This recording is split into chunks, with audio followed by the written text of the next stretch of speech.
आप देख रहे हैं ड्रामा सीरियल कलंदर। अगर आपको हमारी ये एपिसोड अच्छी लगे तो हमारे चैनल ड्रामा सीरीज़ को सब्सक्राइब कर दें और बेल के आइकन को और घंटी के बटन को ज़रूर प्रेस करें। जो भी नई वीडियो है सबसे पहले आप तक पहुंचे, आप उसको वॉच एंड लिस्टन करते रहें। शफ़क़ जो होती है वो उर्फ़ी को काल मिला लेती है, क्योंकि इस वजह से कि अब उसकी नई जगह शादी होने वाली होती है। ठीक है, उर्फ़ी उसकी मोहब्बत होता है। उर्फ़ी कॉल उठाकर कहता है कि शफ़क़ क्या बात है, तुम बड़ी परेशान लग रही हो, कोई मसला है, कोई प्रॉब्लम है तो मुझे बताओ। ठीक है, शफ़क़ कहती है, रो रही होती है, कहती है बहुत सारे मसले हैं। ठीक है, खुश अब मेरी ज़िंदगी में नहीं रहे। ठीक है, उर्फ़ी उसको कहता है कि तुम खुश रहा करो, कोई बात नहीं, क्या हुआ है कि वालदा की तबीयत ठीक है, आंटी ठीक है। ठीक है, शफ़क़ कहती है कि वालदा की तबीयत तो ठीक है, लेकिन मैं क्या बताऊँ, मैं बहुत लाचार और मजबूर हूँ, क्योंकि अब उसकी नई जगह शादी होने वाली होती है। शफ़क़ रो रो कर बुरा हाल कर लेती है और फिर उसको दिलासा देता है और कहता है कि अपने घर में रहो, कोई बात नहीं, इंशाल्लाह जो भी होगा बेहतर होगा। दूसरी तरफ दुर्योधन आती है और आकर कहती है सुंबल के वालिद को, अंकल आ जाएं, खाना लग गया, आप खाना फरमा लें। ठीक है, सुंबल का वालिद जो होता है वो उसको आवाज़ देता है, कहता है दुर्योधन बात सुनो। ठीक है, कहता है दुर्योधन कि मेरे पास अब कोई इख्तियार नहीं कि मैं तुम्हें बचा सकूं या कुछ कर सकूं। ठीक है, मैं तो तुम्हारे हक में हूँ। कहता कि सुंबल ने दो फैसले लिए हैं, या तो वो तबरेज़ को कहा है उसने कि या दुर्योधन को तलाक दो या फिर मेरे सब कुछ छोड़ दो। ठीक है, तो वो बड़ा परेशान होता है सुंबल का वालिद सुंबल की हरकतों से भी परेशान होता है कि ये क्यों ऐसी हरकतें कर रही है और इसमें क्या वजह है। ठीक है, इसको क्या इशू है, क्या प्रॉब्लम है, लेकिन वो नहीं जानता कि अब क्या होने वाला है और क्या नहीं होने वाला। ठीक है, अब जो शफ़क़ होती है, शफ़क़ की नई जगह शादी होती है और वो दुल्हन बनी बैठी होती है। ठीक है, वो ख्वाबों ख़यालों में गुम होती है और उर्फ़ी की बात करने लगती है।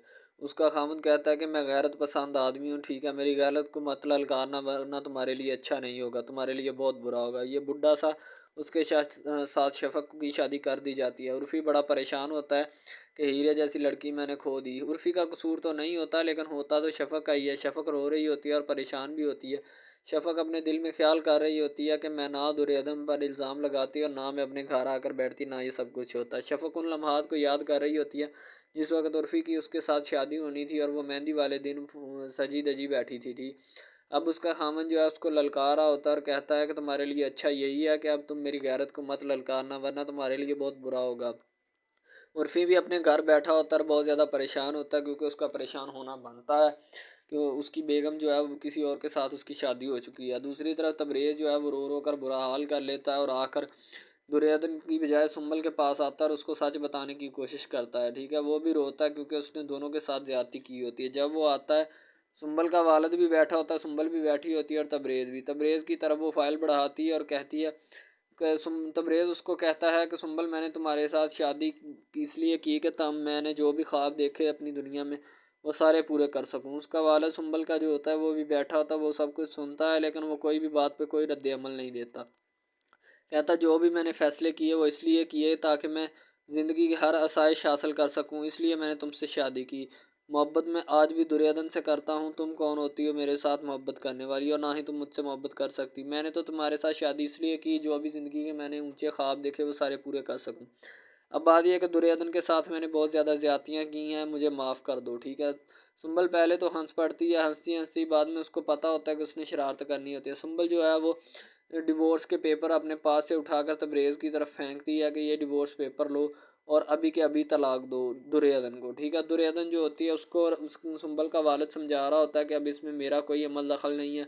अब तबरेज़ जो है वही कर रहा होता है। दुर्योधन सुंबल जो होती है वो बेड से गिर पड़ती है क्योंकि तबरेज़ उसको छोड़कर चला जाता है। ठीक है, दुर्योधन उसके पास आती है और आकर समझाने की कोशिश करती है कि समझ जाओ, कोई बात नहीं, जो था वो मुकद्दर का खेल था, तुम इस बात की टेंशन मत लो, जो होना होता है वो होकर ही रहता है, कोई इसमें परेशानी वाली बात कोई नहीं है। ठीक है, सुंबल जो दुर्योधन जो होती है वो उसको समझा रही होती है कि समझ जाए, हो सकता है मे भी, तो दुर्योधन की बातों का उस पर कोई असर नहीं होता। पहले तो वो जब बैठी होती है बेड के ऊपर, तबरेज़ उसको छोड़कर चला जाता है, डिवोर्स पेपर वहाँ पे पड़े रहते हैं। ठीक है, तबरेज़ जो होता है वो किसी सूरत उसको दुर्योधन को तलाक नहीं देना चाहता, लेकिन सुंबल जो होती है वो अपनी ज़िद की पक्की होती है, वो तलाक दिलवाना चाहती है तबरेज़ से।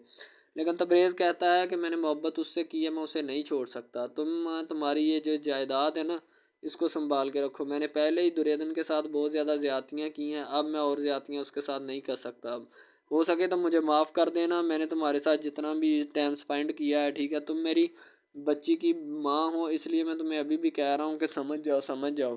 ठीक है, वो तुम्हें क्या कहती है उसके साथ आराम और सुकून से रहा करो, वो तुम्हें कुछ भी नहीं कहती, तुम खुद ही उसके पेश पड़ी हो। तबरेज़ जो होता है वो समझा रहा होता है उसको कि अभी भी समझ जाओ, लेकिन वो समझने वाली नहीं होती। तबरेज़ उसके पास जाकर बैठता है और अपना जो है ना पेशानी पकड़ के बैठ जाता है कि यार ये क्यों नहीं समझ रही, मैं तुम्हें क्या समझाऊँ। तबरेज़ उसको बार बार दुर्योधन की सिफ़्तों के बारे में बता रहा होता है, लेकिन सुंबल को तो वो ज़हर दिखाई देती। सुंबल किसी भी सूरत उसके साथ नहीं रहना चाहती। तबरेज़ को कहती है कि अगर तुम मुझे नहीं तो मुझे छोड़कर चली जाओ, ठीक है। पहले तो मुँह ज़ुबानी तो वो कह देती है, लेकिन जब तबरेज़ छोड़ के जाता है तो फिर वो बहुत ज़्यादा पछताती है, ठीक है। वो उसके वालिद के पास बैठ जाता है और उसको कहता है कि मुझे हो सके तो माफ़ कर देना कि मैंने आपकी दौलत खाई है, ठीक है। मैंने आपका काम किया, आपके पास रहा हूँ, ठीक है। आपकी बेटी से शादी भी की है, आपकी बेटी के साथ मैं कोई ज़्यादती नहीं करना चाहता, लेकिन ये फिर भी मुझे मजबूर कर रही है। दुर्योधन जो होती है उसके पास तबरेज़ पहुँच चुका होता है। दुर्योधन के दिल को इतना बड़ा दिलासा मिलता है पहाड़ जितना, कि उसका खामन जो है उसके पास आ गया है, उसकी बीवी के पास आ गया, ठीक है। अपनी पहली बीवी को दूसरी बीवी को छोड़कर तबरेज़ आकर उससे बातें करने लगता है। और दुर्योधन जो कहती होती है ना, वो कहती है कि ये जो ज़िंदगी की आसाइशें और सहूलतें हैं ना, इंसान को खोखला कर देती हैं। अपनी असल पहचान इंसान खो बैठता है इनके चक्करों में, ठीक है। दुर्योधन जो होती है तबरेज़ को खूब समझाती है जो भी उसने ज़्यादतियाँ की होती हैं। दुर्योधन उनका इज़हार तो नहीं करना चाहती, लेकिन तबरेज़ को उनका एहसास होता है जो ज़्यादतियाँ उसने उसके साथ दुर्योधन के साथ की होती हैं। दुर्योधन बड़ी परेशान होती है और बाद में उसको पहाड़ जितना हौसला मिलता है कि उसका खामन जो है वो अब उसके पास आ चुका है। अब उसे किसी भी चीज़ की लोड़ नहीं है और ना ही होनी चाहिए, क्योंकि सबसे बड़ी जो ज़रूरत थी वो उसे मिल चुकी है। दुर्योधन उन लम्हात को याद कर रही है जब नई नई शादी उसकी तबरेज़ के साथ हुई थी। तबरेज़ और वो दोनों कितने खुश थे, एक दूसरे से बातें करते थे, एक दूसरे के साथ टाइम स्पेंड करते थे।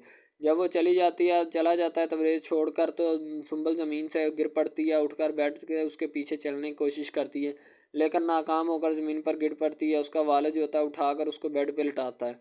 तबरेज़ का अब जो दुर्योधन होती है वो सुंबल के पास आती है और आकर कहती है कि ये फ़ैसला तबरेज़ ने लिया है, मैंने नहीं, इसलिए मुझे माफ़ कर देना।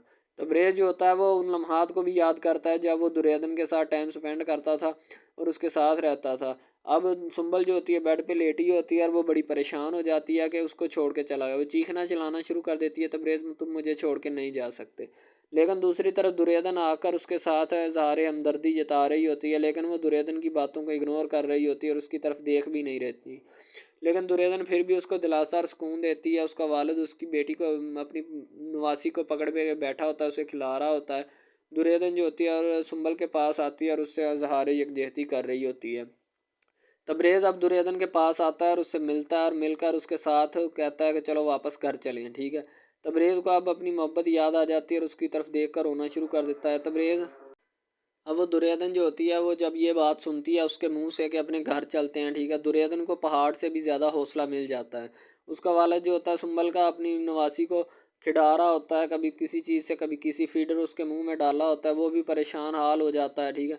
दुर्योधन अपना बैग पकड़ती है और तबरेज़ भी बैग पकड़ता है और वहाँ से निकलने की करती है।